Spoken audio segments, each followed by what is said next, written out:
ಸರಿಯಾಗಿ ಮನೆ ಇರಲಿಲ್ಲ. ಅದು ತುಂಬ ಚಿಕ್ಕದಾಗಿತ್ತು. ಇದನ್ನು ಗುರುತಿಸಿದ ವಿದ್ಯಾಪೋಷಕ ಸಂಸ್ಥೆಯು ನಮಗೊಂದು ನೆಲೆಸಲು ಇಷ್ಟು ಸುಂದರವಾದ ಮನೆಯನ್ನು ನಿರ್ಮಿಸಿಕೊಟ್ಟಿದೆ.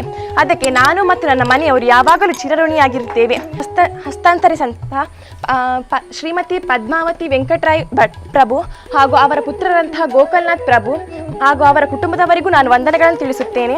ನೆಮ್ಮದಿ ಮನುಷ್ಯನಿಗೆ ಬೇಕು ಅಂತಾದರೆ 3 ವಿಷಯಗಳು ಬೇಕು. ಒಂದು ಮನೆ, ಒಂದು ಮನ, ಇನ್ನೊಂದು ಮನಿ ಒಮ್ಮೆಲೆ ಬರುವುದಿಲ್ಲ. ಮನಿ ಅದು ಮನೆಯದ್ದು ನಾಯ, ಅದಕ್ಕೆ ನಿಮ್ಮ ಬೆನ್ನು ಹಿಡಿತದೆ.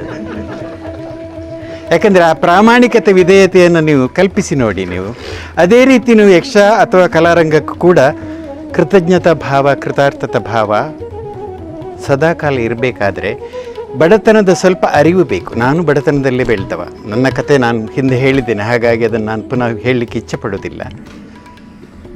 ಗೋಕುಲರಿಗೂ ಹಾಗೆ ಸಣ್ಣ ಪ್ರಾಯದಲ್ಲಿ ಸಾಕಷ್ಟು ಕಷ್ಟ ಇತ್ತು. ಹಾಗಾಗಿ ನಾವೆಲ್ಲ ಕನಸು ಕಾಣ್ತೇವೆ, ಎಲ್ಲರೂ ನಾವು ಕನಸು ಕಾಣ್ತೇವೆ. ಕನಸು ಕಾಣಬೇಕಾದ್ರೆ ಶ್ರಮ ಇಲ್ಲದೆ ನಿದ್ದೆ ಬೇಕು. ಹೊರಳಾಡಿ ಆಚೀಚೆ ನೋಡಿದರೆ ಕನಸು ಬರುವುದಿಲ್ಲ. ಅದರಲ್ಲಿ ಆ ಕನಸು ಕಂಡದ್ದು ನನಸಾಗಬೇಕಾದರೆ ನಿದ್ದೆ ಇಲ್ಲದೆ ಶ್ರಮ ಪಡಬೇಕು. ದೈವಲೀಲೆ ಎಲ್ಲರಿಗೆ ಆಗ್ತದೆ ಅಂತ ಹೇಳಿದರೆ ಒಳ್ಳೆ ಮನಸ್ಸು, ಒಳ್ಳೆ ಉದ್ದೇಶ ಇದ್ದಾಗ ಖಂಡಿತ ದೈವಾನುಕೂಲ ಬಂದೇ ಬರ್ತದೆ. ಹಾಗಾಗಿ ಗೋಕುಲದ ಬಗ್ಗೆ ನಾನು ಹೊಗಳಲಿಕ್ಕೆ ಹೋಗೋದಿಲ್ಲ. ಅವರು ಪುನಃ ನನಗೆ ಕಾರಲ್ಲಿ ಬಯಲಿಕ್ಕೆ ಶುರು ಮಾಡ್ತಾರೆ. ಮನಸ್ಸನ್ನು ಆದಷ್ಟು ಶುದ್ಧವಾಗಿ ಇಟ್ಟುಕೊಂಡು ಬೇಡದ ಕೆಲವು ಹವ್ಯಾಸಗಳಿಗೆ ಒಳಗಾಗದೆ ಜೀವನದ ಉದ್ದೇಶದ ಗುರಿಯನ್ನು ಸಾಧಿಸಲಿಕ್ಕೋಸ್ಕರ ನಡೆಯುವ ದಾರಿಗೆ ಸಾಕಷ್ಟು ಗಮನ ಕೊಟ್ಟು ಅದನ್ನು ಪೂರೈಸಿ ಅಮ್ಮನಿಗೂ ಅಪ್ಪನಿಗೂ ನಿಜವಾಗಿ ವಿಧೇಯರಾಗಿರಿ. ತುಂಬ ಕೆಲಸ ಮಾಡ್ತಾರೆ. ನಾನು ಹಿಂದಿನಿಂದ ಮಾಡ್ತೇನೆ, ಸಪೋರ್ಟ್ ಕೊಡ್ತೇನೆ ಅವರಿಗೆ ಅಷ್ಟೇ. ನಾನು ಹಾಗೆ ಹೊರಗೆ ಹೋಗಿ ಇವರು ಏನೂ ಹೇಳೋದಿಲ್ಲ, ಯಾರಿಗೂ ಏನು ಹೇಳೋದಿಲ್ಲ, ಮನೆಯವರಿಗೂ ಹೇಳಲಿಲ್ಲ. ಅದೇ ಹೇಳಿದ್ದು, ಮನೆಯವರು ನನಗೆ ಹೇಳಿದ್ದಾರೆ, ತಂಗಿಗೆ ಯಾರಿಗೂ ಹೇಳೋದಿಲ್ಲ. ನಮ್ಮ ಮನೆಯಲ್ಲೂ ಹಾಗೆ ಮಕ್ಕಳಿಗೂ ಹೇಳೋದಿಲ್ಲ ಅಷ್ಟೇ. ಮತ್ತು ಇವರ ಅಮ್ಮನ ವಿಷಯ, ತುಂಬ ಒಳ್ಳೆ ಹೆಂಗಸು, ಒಳ್ಳೆಯವರಂದರೆ ದನಕ್ಕಿಂತ ಪಾಪ, ತುಂಬ ಪಾಪ. ಅವರ ಸೊಸೆ ಅಂದರೆ ತುಂಬ ಈಗ ಅಂದರೆ ನನಗೆ ಮದುವೆಗೆ 36 ವರ್ಷ ಆಯಿತು. ಆಗಂದ್ರೆ ನೋಡ್ತೇನೆ, ಯಾರಿಗೊಂದು ಬೈದದಂತಲೇ ಇಲ್ಲ.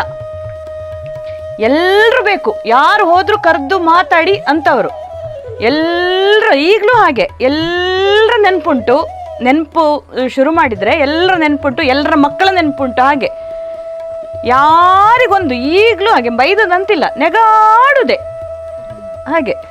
ಹಾಗೆ ಇರಬೇಕು. ಅಂದರೆ ಆಗೋದಿಲ್ಲ ನಮಗೆ, ಹಾಗೆ ಇರಬೇಕು. ನಾನು ಅವಳಿಗೂ ಹಾಗೆ ಹೇಳೋದು, ಈ ಮನೆ ಅವರ ಹೆಸರಲ್ಲಿದೆ, ಅವರ ಹಾಗೇ ಆಗಬೇಕು. ಅಂದರೆ ಅವರ ಆಶೀರ್ವಾದ ಇರಲಿ, ನಿಮಗೆ ಒಳ್ಳೆಯದಾಗಲಿ ಎಲ್ರಿಗೂ. ಮತ್ತು ನಿಮ್ಗೆಲ್ಲರಿಗೂ ಧನ್ಯವಾದ, ನಮ್ಮನ್ನು ನಿಮ್ಮ ಕೂಟಕ್ಕೆ ಸೇರಿಸಿದ್ದಕ್ಕೆ ಧನ್ಯವಾದ ಎಲ್ರಿಗೂ. ಸಂತೋಷದ ಸಂಗತಿ ಅಂತ ಹೇಳಿದ್ರೆ, ಇಂಥ ಒಂದು ಕಾರ್ಯಕ್ರಮದಲ್ಲಿ ಪಾಲ್ಗೊಳ್ಳಲಿಕ್ಕೆ ನನಗೆ ಸಾಧ್ಯ ಆಯಿತು. ಇದನ್ನು ನನಗೆ ದೇವರು ಕೊಟ್ಟಿದ್ದಾನೆ. ತಂದೆಯವರೊಂದು ಮಾತು ಹೇಳೋದಿತ್ತು, ತಂದೆಯವರ ವಿಷಯದಲ್ಲಿ ಎಲ್ಲರೂ ನನ್ನ ಊರಿನವರು ಹೇಳೋದಿತ್ತು, ಅವ್ರ ಕಿಸೆಯಲ್ಲಿ 5 ರೂಪಾಯಿ ಇದ್ದರೆ ಅವ್ರು 10 ರೂಪಾಯಿ ದಾನ ಮಾಡ್ತಾರೆ ಅಂತೇಳಿ. ನನಗೆ ಅವರದೊಂದು ವರದಾನ ನನಗೆ ಒಂದು ಸಿಕ್ಕಿದೆ ಅಂತ ನಾನು ಭಾವಿಸ್ತೇನೆ. ಮತ್ತು ತಾಯಿ ಕೂಡ ಹಾಗೆ, ಅವರಿಂದ ಒಂದು 3 ತಿಂಗಳ ಹಿಂದೆ ನನಗೆ ಹೀಗೆ ಮಾತಾಡುವಾಗ ಅವ್ರು ಹೇಳಿದರು, ನನಗೆ 100 ವರ್ಷ ಆದರೆ ಊರಿನವರಿಗೆಲ್ಲ ಊಟ ಕೊಡಬೇಕು ಅಂತೇಳಿ. ಅವ್ರದ್ದೊಂದು ಆಸೆ, ಎಲ್ಲ ಊರಿನವರಿಗೆ ಒಂದು ಊಟ ಕೊಡಬೇಕು ಅಂತೇಳಿ. ಅವರ ಮನಸ್ಸಿನಲ್ಲಿ ಇನ್ನೂ ಕೂಡ ಒಂದು ಊಟಕ್ಕೆ 5 ರೂಪಾಯಿ ಮಾತ್ರ, ಅದಕ್ಕಿಂತ ಜಾಸ್ತಿ ಆದರೆ ಬೇಡ ಅಂತ ಹೇಳಿದರು. ಅದಕ್ಕಿಂತ ಜಾಸ್ತಿ ಆದರೆ ಕೊಡಬೇಡ ಬೇಡ ಅಂತ ಹೇಳಿದರು ಅವರು. ಹಾಗೆ ಅಂಥ ಒಂದು ತಂದೆ ತಾಯಿಯವರನ್ನು ಪಡೆದದಕ್ಕೆ ನಾನು ಧನ್ಯ ಅಂತ ಭಾವಿಸ್ತೇನೆ. ಮತ್ತು ಅವರಿಂದ ಬಂದ ಒಂದು ನನಗೆ ಒಂದು ಬಳುವಳಿ ಅಂತ ನಾನು ಭಾವಿಸ್ತೇನೆ.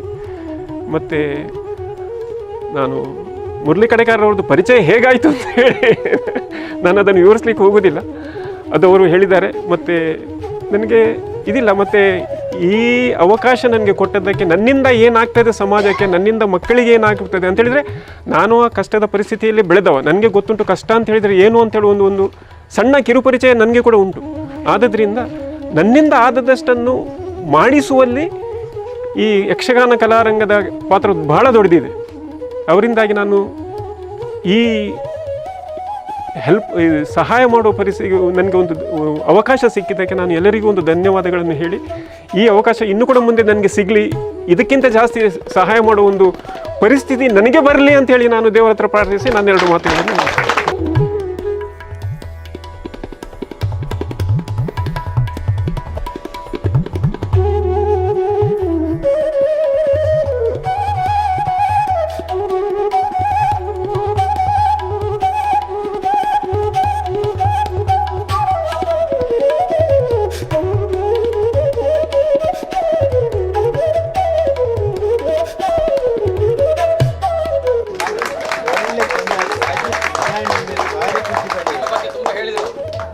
ನಾವಂದರೆ ಸತ್ಯಸಾಯಿ ಸಂಸ್ಥೆಗೆ ನಾವು ಅದರ ಪರವಾಗಿ ಕೆಲಸ ಮಾಡ್ತಾ ಇದ್ದೇವೆ.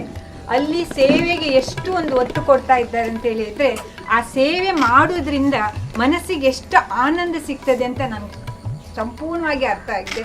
ಆದ್ದರಿಂದ ಇಲ್ಲಿ ಇವರು ಇಷ್ಟೆಲ್ಲ ಹೇಳುವಾಗ ಇಷ್ಟೆಲ್ಲ ಸಾಧನೆ ಮಾಡಿದಾರಪ್ಪ, ಅವ್ರ ಮುಂದೆ ನಾವು ಮಾಡೋದು ಎಂಥದ್ದು ಒಂದು ಅಳಿಲು ಸೇವೆ ಅಂತ ನಂಗೆ ಅನಿಸ್ತಾ ಇತ್ತು. ಸತ್ಯಸಾಯಿ ಸಂಸ್ಥೆಯಿಂದ ಬೇಕಾದಷ್ಟು ನಡೀತಾ ಉಂಟು, ಆದರೆ ನಮ್ಮ ಕೈಯಿಂದ ನಾವು ಮಾಡ್ತಾ ಇರೋದು ಒಂದು ಅಳಿಲು ಸೇವೆ ಅಂತ ಕಾಣಿಸ್ತಾ ಇತ್ತು. ಈ ಸೇವೆ ನಿರಂತರವಾಗಿ ನಡೀತಾ ಇರಲಿ, ಇನ್ನೂ ಹಲವಾರು ಜನರಿಗೆ ಸಂತೋಷ ಸಿಗಲಿ, ಕೊಡುವಂಥ ಒಂದು ಮನಸ್ಥಿತಿ ನಮ್ಮೆಲ್ಲರಿಗೂ ಬರಲಿ ಅಂತ ಆ ಭಗವಂತ, ನನ್ನ ಸತ್ಯಸಾಯಿ ಬಾಬಾ ಭಗವಂತನಲ್ಲಿ ಕೇಳ್ಕೊಳ್ತಾ ಇದ್ದೇನೆ. ಇದಕ್ಕೆ ನಂಗೆ ಲಾಸ್ಟ್ ಟೈಮ್ ಬರಲಿಕ್ಕಾಗಲಿಲ್ಲ, ಬರಬೇಕು ಅಂತ ಆಸೆ ಇದ್ರೂ ಬರಲಿಕ್ಕಾಗಲಿಲ್ಲ.